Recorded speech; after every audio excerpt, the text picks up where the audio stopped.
দেখুন বন্ধুরা, তো চার্জ কন্ট্রোলার ইনস্টল করতে গেলে প্রথমে ফার্স্ট টাইম দেখতে পাচ্ছেন এই দেখুন ডিসপ্লেতে চার্জ কন্ট্রোলার প্রথমে ইনস্টলেশন করতে গেলে সেখানে আগে ব্যাটারি কানেকশানটা করতে হবে, অবশ্যই করতে হবে।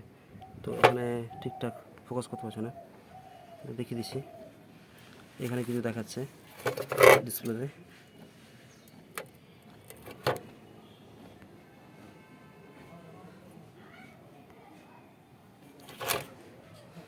তো আমি এটাকে এই তো সোলার প্যানেল কানেকশান দিয়ে দিয়েছি।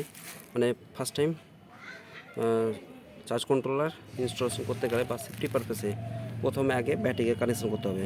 তো এখানে ব্যাটারি কানেকশন করে দিয়েছি, পজিটিভ অংশের সঙ্গে সোলার প্যানেলে যেটা নেগেটিভ অংশ রয়েছে এটা কানেকশন করেছি। আর এদিকে ব্যাটারি যে নেগেটিভ অংশ, তো এটার সঙ্গে এটা নেগেটিভ অংশ কানেকশন হয়েছে।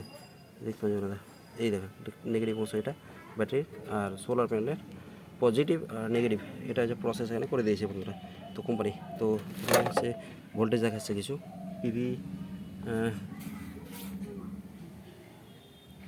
অতটা লাইট দেখাচ্ছে না। এই দেখো টোটাল দেখে দিচ্ছি কিন্তু